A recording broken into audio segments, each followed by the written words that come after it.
नमस्ते बच्चों, एक बार फिर आपका स्वागत है आज के इस क्लास में। आज हम लेके आए हैं आपके लिए कक्षा 10 का ये हमारा चैप्टर है बहुपद और ये है प्रश्न बहुपद प्रश्नावली 1 का।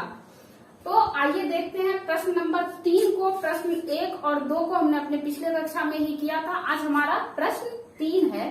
प्रश्न 3 में है कि निम्नलिखित द्विघात या बहुपद के शून्य ज्ञात करें एवं शून्यकों और गुणांकों के बीच संबंधों को स्थापित कीजिए।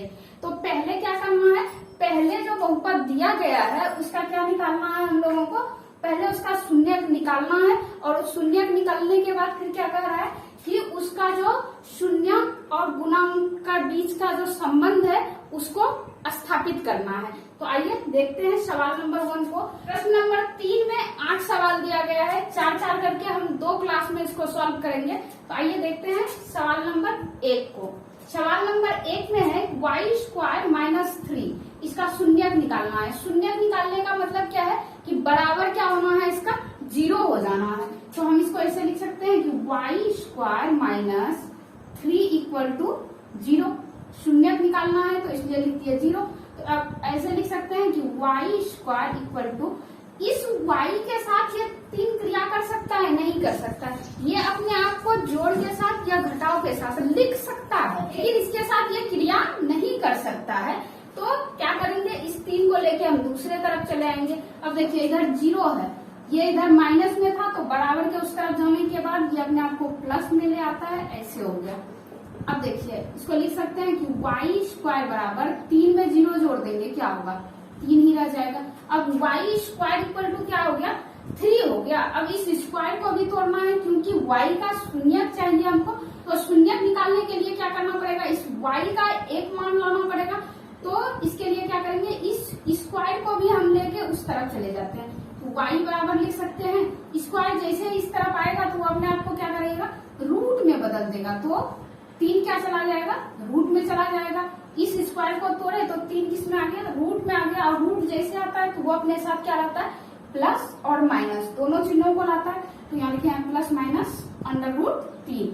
यह y बराबर क्या हो गया, 1 प्लस √3 और फिर दूसरा लिखेंगे माइनस √3। 2 मान होगा, एक प्लस √3 और दूसरा माइनस √3। अब इसमें क्या कह रहा है कि शून्यकों और गुणांकों के बीच का संबंध को स्थापित करने कह रहा है। तो उसको कैसे करेंगे, देखिए इधर करते हैं। देखिए सवाल नंबर 1 अभी हम इसका क्या निकाले थे, शून्यक निकाले थे, लेकिन सवाल नंबर 1 में अब हमको शून्यकों और गुणांकों के बीच का संबंध को बताना है। उसको बताने के लिए क्या चाहिए हमको, द्विघातीय बहुपद अपने पूरे रूप में चाहिए। और द्विघातीय बहुपद का पूरा रूप क्या होगा, ax² + bx + c। जबकि ये नंबर 1 जो है इसमें x² वाला पद है लेकिन x वाला पद नहीं है, x वाला पद नहीं है और फिर c वाला पद है। तो देखिए रूप होता है, बहुपद का रूप क्या होगा, ax² + bx + c = 0 दे सकते हैं हम लोग, या ऐसे ही लिखते हैं। ये क्या हुआ, द्विघातीय बहुपद का एक रूप हुआ। इस रूप में ये है नहीं है, इसमें क्या है, ये है y² और ये x वाला कोई खंड नहीं है, यहाँ देखिए कोई खंड नहीं है, और -3 है, ये c है, a है, b नहीं है और c है। तो b नहीं है तो b के लिए हम लोग क्या कर सकते हैं, यहाँ लिख सकते हैं कि b के जगह पे लिख देते हैं 0 गुना y। 0 गुना y लिख सकते हैं इस जगह पे। यहाँ प्लस या माइनस कोई भी चिन्ह दे देंगे, कोई दिक्कत नहीं होगा। अब 0 के साथ अगर y का गुना कर देते हैं तो क्या मान हो जाएगा, हमारे पास 0 ही हो जाएगा। इसको देखिए इस तरह से जब लिखे कि हम लिख दिए कि द्विघातीय बहुपद इस रूप में है। अब इसको गुना भी करेंगे तो क्या हो जाएगा, y² और ये प्लस, इसको बना दिया क्या 0 -3, फिर से ये इसी रूप में आ गया। तो हम इसमें क्या मान ले लेते हैं, एक मान ले लिए क्या 0 × y। अब a भी है हमारे पास, b भी है हमारे पास और c भी है। ये क्या है, ये a हो गया, ये क्या हो जाएगा, ये b हो जाएगा और ये क्या हो जाएगा, ये c हो जाएगा। अब देख क्या चाहिए, अब चाहिए शून्यकों का योग और शून्यकों का गुणांक। तो योग निकालेंगे तो क्या हो जाएगा, शून्यकों शून्यकों का योग क्या होता है, -b/a। अब देखिए इसमें b क्या है, इसमें b हमारा क्या है, 0 है, तो यहाँ लिख देते हैं 0। b का मान क्या है, 0 है, और a क्या है, a का मान कुछ नहीं है, तो यहाँ 1 है, तो a बराबर हमारा क्या हो गया, 1 हो गया। यही हो गया हमारा क्या, शून्यकों का योग। 1 से अगर 0 में भाग दे देंगे तो मान क्या आ जाएगा, 0 ही आ जाएगा, बराबर 0 लिख सकते हैं। तो शून्यकों का योग क्या हो गया, 0 हो गया। और फिर शून्यकों का गुणांक निकालना है, तो शून्यकों का गुणांक बराबर क्या हो जाएगा, शून्यकों का गुणांक बराबर होता है c/a। अब देखिए इसमें c कौन है, c है 3, तो यहाँ लिख देते हैं 3, और a क्या है, 1/1 में है। 1 से 3 में भाग देंगे तो मान क्या आ जाएगा, 3 आ जाएगा। तो ये शून्यकों का योग हमारा क्या हो गया, 0 हो गया, और शून्यकों का गुणांक बराबर क्या हो गया, 3 हो गया। ये नंबर 1 हमारा सत्यापित हो गया। अब लेते हैं इसी में नंबर 2 को। नंबर 2 में है x² - 5। इसको इरेज करना पड़ेगा क्योंकि ये इस तरह वाले का सवाल है। अब नंबर 2 को हम यहाँ बनाएंगे, तो इसलिए इसको पहले इरेज करना पड़ेगा, तभी उसको बना पाएंगे। तो इसको इरेज करते हैं। नंबर 2 में है x² - 5। पहले इसका शून्यक निकालेंगे, तो शून्यक निकालने के लिए सबसे पहले क्या लिखेंगे, इसको इस तरफ लिखते हैं, नंबर 2 x² - 15। अब देखिए इसका शून्यक निकालना है, तो क्या लिख देंगे हम लोग, लिखेंगे x² - 15 बराबर 0। या लिख सकते हैं कि x² बराबर, इस 15 को लेके इस तरफ चले आएंगे तो 0 + 15 हो जाएगा। और फिर इसको ऐसे लिख सकते हैं कि x बराबर, इस स्क्वायर को लेके इस तरफ चले आएंगे तो क्या होगा, ±√15, या x इक्वल टू क्या हो जाएगा, 1 +√15 और दूसरा -√15। ये इसका शून्यक निकल गया। x² - 15 का शून्यक क्या निकला, 1 +√15, 1 -√15।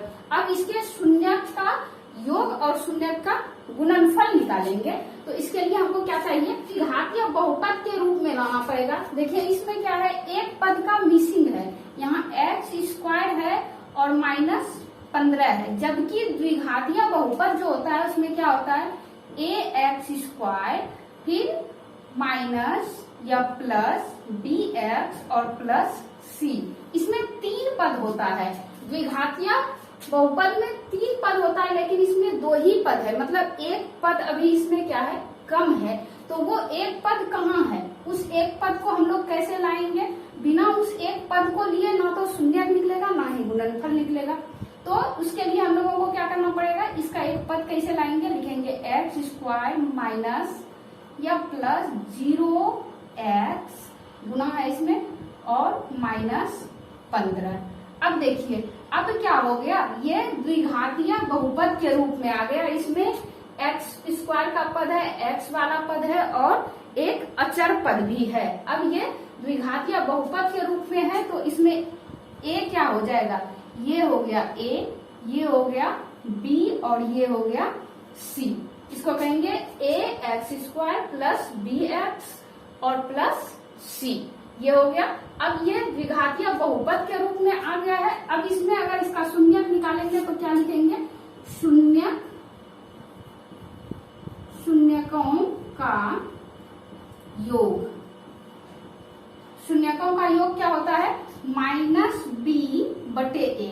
अब b क्या है, देखिए फिर से b क्या है, यहाँ 0 है, तो b के जगह पे क्या लिखेंगे, 0 और a क्या है, 1 है, तो यहाँ फिर बटे कर दिए 1, तो मान क्या आ जाएगा, 0 ही। अब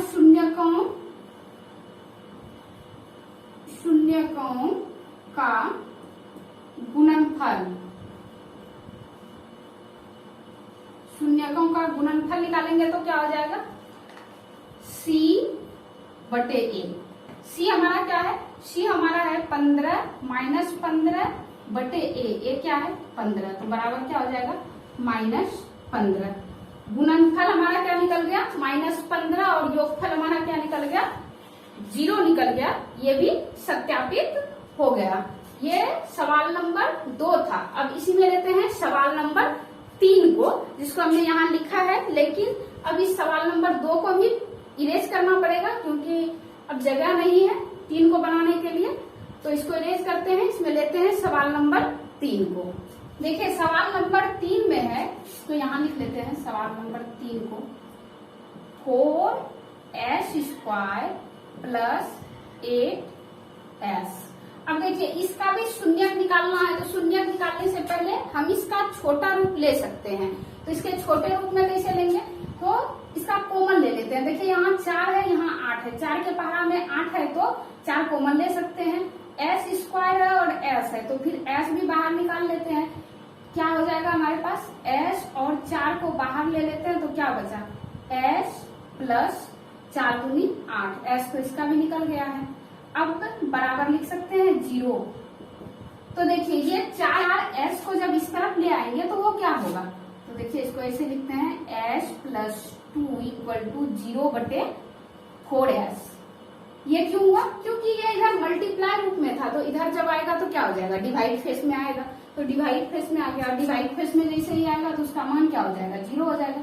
तो s प्लस 2 इक्वल टू लिख सकते हैं 0, या s इक्वल टू लिखेंगे तो क्या हो जाएगा, -2। इसका नंबर 3 का शून्य क्या हो गया, -2। s का वैल्यू हमारे पास क्या निकला है, -2 निकला है। लेकिन इसमें भी क्या है, ये भी द्विघातीय बहुपद के पूर्ण रूप में नहीं है, क्योंकि इसमें भी c वाला पद मिसिंग है। देखिए द्विघातीय बहुपद का रूप क्या है हमारा, ax² और प्लस bx प्लस c।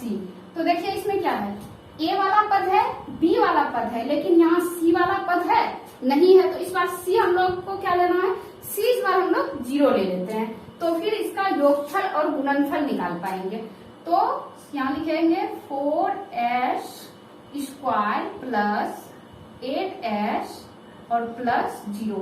अब देखिए ये 0 हम क्यों ले लेते हैं, अभी पिछले 2 सवाल में भी हम 0 लिए थे, क्यों लिए थे, अगर 0 नहीं लेके कोई दूसरा संख्यात्मक मान लेंगे तो क्या होगा, सवाल का मान ही बदल जाएगा। जो सवाल हमको दिया गया है वो सवाल नहीं रहेगा, लेकिन अगर हम वहाँ 0 ले लेते हैं तो वो सवाल हमारा वही रह जाएगा। 0 लाने से उसमें कोई चेंजिंग नहीं आएगा, कोई परिवर्तन नहीं होगा, इसलिए हम लोग 0 लेते हैं। अगर कोई संख्यात्मक मान ले लेंगे तो क्या हो जाएगा, सवाल का मान ही चेंज हो जाएगा, जो सवाल दिया गया है वो उससे बिल्कुल भिन्न हो जाएगा। इसलिए हम लोग क्या करते हैं, संख्यात्मक मान नहीं लेके क्या लेते हैं, 0 लेते हैं, जिससे क्या होता है, हमारा सवाल भी सॉल्व हो जाता है और सवाल का मान भी चेंज नहीं होता है। तो देखिए इसमें अब a क्या है, a ये है, b ये है और c ये है। तो शून्यकों का योगफल क्या हो जाएगा, -b/a। b क्या है, 8 है, तो यहाँ लिखेंगे -8/a, 4 हो जाएगा। इससे इसमें भाग दे देंगे, कितने बार में लगेगा, 2 बार में, इक्वल टू क्या हो गया, -2। शून्यकों का योगफल क्या हो गया, -2 हो गया, और गुणनफल करेंगे तो क्या हो जाएगा, शून्यकों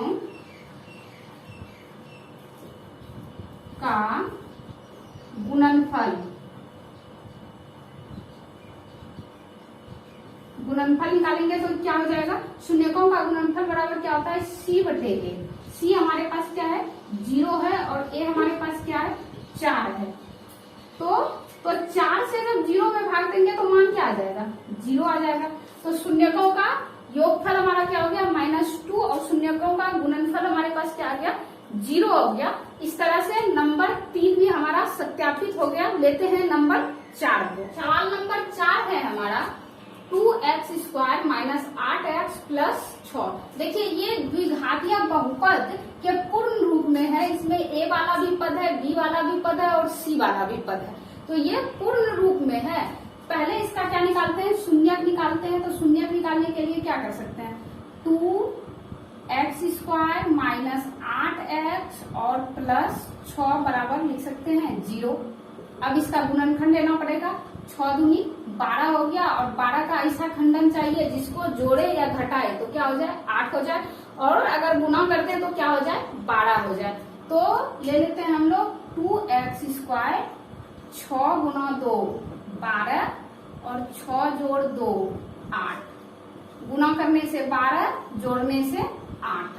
तो ले लेते हैं 6 और 2 को, यहाँ लेते हैं 6x माइनस 2x, माइनस में है दोनों तो जुट गया, हो गया 8, और चिन्ह रह जाएगा माइनस का ही, प्लस 6 इक्वल टू 0।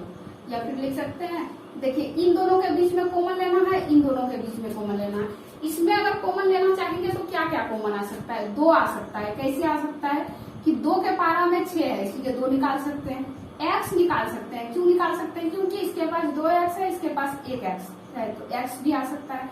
ले लिया। अब यहाँ क्या बचा, 1x माइनस 3, बंद कर दिए। अब यहाँ माइनस है तो देखिए माइनस, इसमें से भी क्या कॉमन ले सकते हैं, तो देखिए 2 तो कॉमन ले ही सकते हैं। क्यों ले सकते हैं, क्योंकि 2 के पारा में 6 है, तो 2 कॉमन निकाल लिए।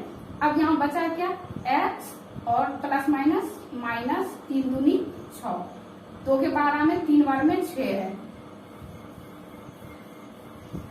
बराबर क्या हो जाएगा, 0। या लिख सकते हैं इन दोनों के बदले में एक को x माइनस 3, और इन दोनों को एक साथ लिखेंगे 2x माइनस 2 इक्वल टू 0।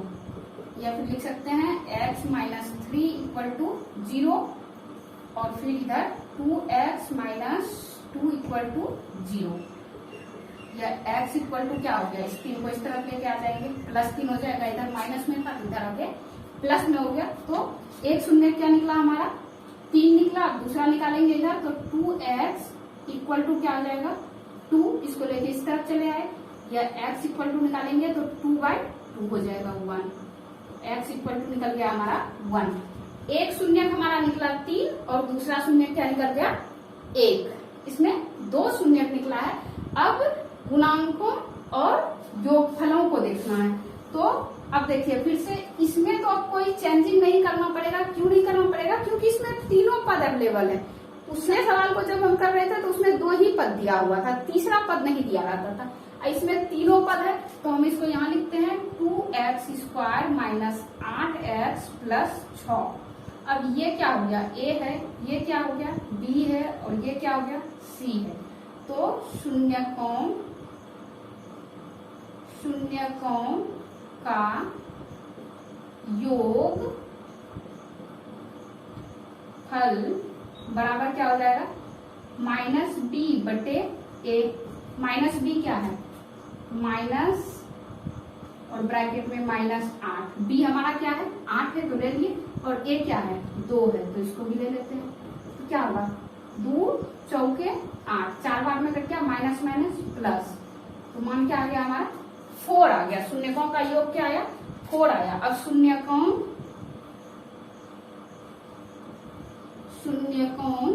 का